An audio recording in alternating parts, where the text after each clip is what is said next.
everyone, I'm Alana Hurdle. I work for Remax Fairlane Realty here in Truro, Nova Scotia.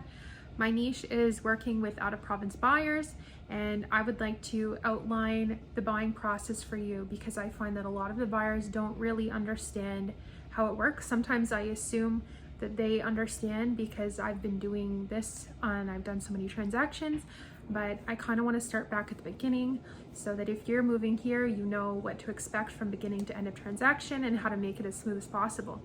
So when you're buying a home in a seller's market like we have right now, the best strategy for your success is to have a buyer realtor or buyer agent. I'll be using those terms interchangeably.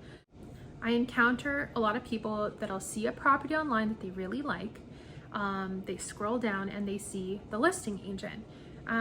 The listing agent will have a lot of information on the property, but the problem is that they are representing the sellers. So they are acting in the best interest of the sellers, which are their clients. They're going to collect the information that you give them and possibly use it to negotiate in the favor of their clients down the road. So if you told them, like, oh gosh, like I have, this is my budget. Maybe your budget is $350 and this house is $325. If you decide to make an offer on the house at asking price, maybe $325, the seller agent's going to be like, I was talking to these people and I know their budget is higher, so let's push it. So just keep that in mind, that they are always acting in the best interest of their clients. So it's very important for you to get a buyer agent that will act in your best interest and negotiate on your behalf. If you reach out to them and do a deal with them, you will be treated only as a customer and given information only. They will not be advocating for you or giving you advice on how to protect yourself in this transaction. In some situations, it could be fine. Like maybe you're a repeat home buyer or an investor and you know the process inside and out. But if you are buying from out of province, you're a first-time home buyer, or you haven't bought a house in several years, it's best to have a buyer agent that you trust and that has time to dedicate to work with you to find a home and stick with them exclusively. So when you see a home you like, you contact your buyer agent with the questions that you have, and they will reach out to the listing agent on your behalf and provide you all the information they can collect, and they will be advocating on you in the process. They will provide all the information that they can about the property and the buying process, from financing, inspection options, to closing day walkthrough, and they will help you achieve the smoothest transaction you possibly can. So finding a buyer agent might seem like a daunting task, especially if you're out of province, or especially if you don't know where you're going. But there are many of us like myself awaiting your call, just excited to work with you guys.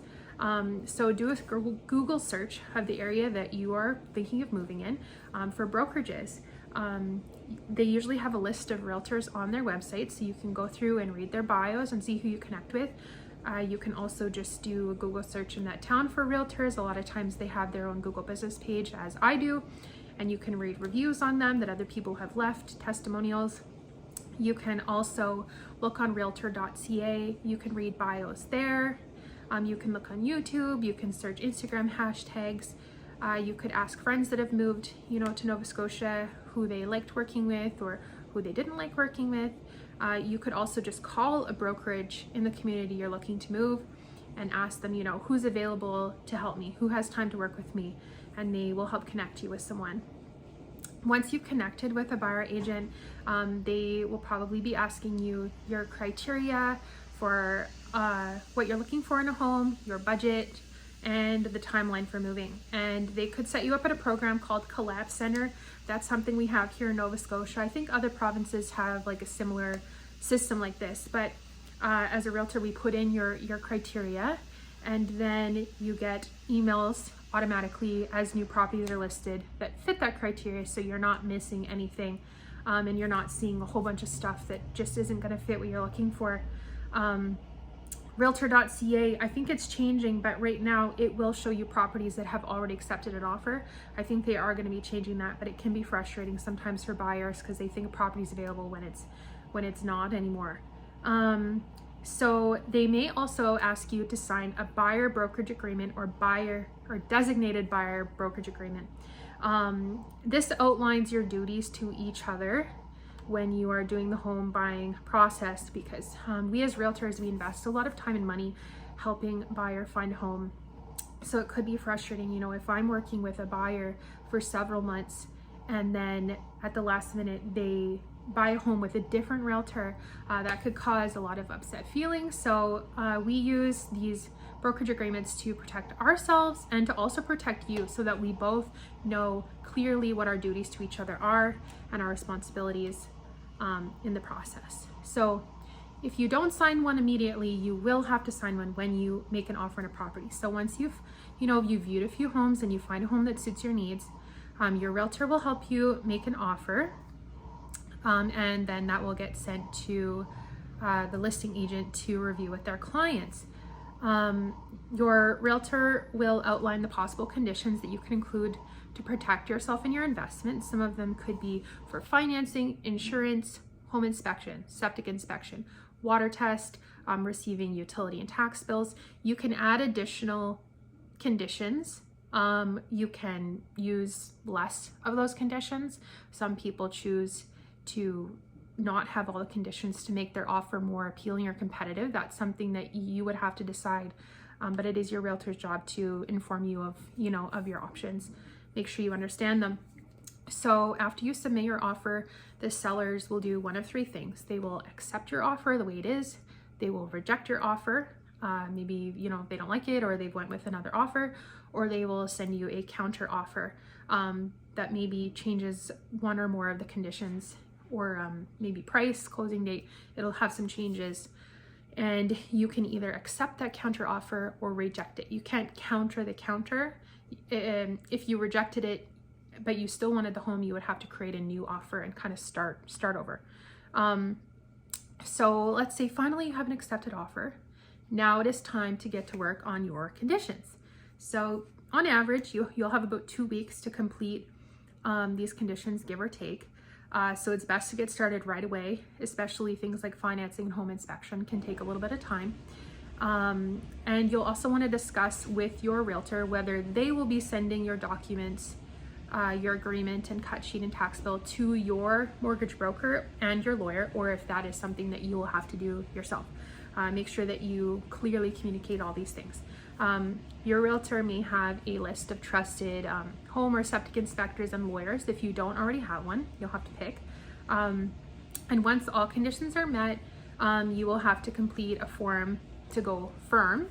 And that's when the sold sign goes up on the home, the property that you're gonna buy, and you're kind of locked in after that time. So if you decided after that date that you no longer wanted the home, you would lose your deposit and you could face legal problems for sure. So now your firm date is here. Now you're just waiting for your closing date, which could be 1 week after that, or it could be several months. It just depends on what you agree to with the sellers. But it's a good idea to start planning. You call Nova Scotia Power and get it set up for your closing date. You could set up your internet, Canada Post, TV, hire movers, professional cleaners. Maybe if you're doing renovations, contractors are booking way ahead, so you might want to get on that. In the event that you will not be occupying the home immediately after you take possession, you will want to hire a home sitter. Your home insurance will probably require that. So in most situations, you are not responsible to pay your buyer agent. The selling brokerage splits the commission that the seller pays. It gets split with your buyer realtor. And the exception is if you choose to buy a private sale with the help of a realtor and the private seller does not agree to pay your brokerage's fee. And then perhaps you will have to pay it, or you just won't be working with the realtor on that transaction. So regardless, you will likely find that the knowledge and advice of a realtor is worth the hassle of finding one. An example that I have is a buyer that was buying a private sale and they did not know that septic They didn't understand septic systems. They had bought in town previously. This is an out of town property. They didn't know that a septic inspection was something that they should have been doing until after their firm date. Then a friend mentioned it. So then they wanted to get it done. It was too late to make any negotiations, but they wanted to get it done. And the septic was not functional. It was leaking into the ground. The field was broken and stuff like that. So it ended up needing to be replaced, and the quote to replace was about $20,000. So had this person been working with a buyer agent, the cost could have likely been absorbed or negotiated with the seller of the property. Maybe they could have met in the middle with price or something like that, but it was too late at that point. But anyways, if you would like more information about the home buying process in Nova Scotia, or you need help connecting with a buyer agent in an area that you would like to buy, please reach out to me. I have a home buyer's guide that I would love to send you. It includes a plethora of information about the home buying process and all of the forms you may encounter, as well as professionals that you might need in the process. I can also help connect you with a trusted realtor in an area that you would like to go if I'm unable to help you. I have a network of wonderful realtors that I work with. Buying a home is a really big deal, and you should be well equipped with the knowledge and the right tools and the right realtor for the job. Thanks so much for watching, guys. I hope you found this video helpful, and if you have any other questions, please reach out to me. Have a great day.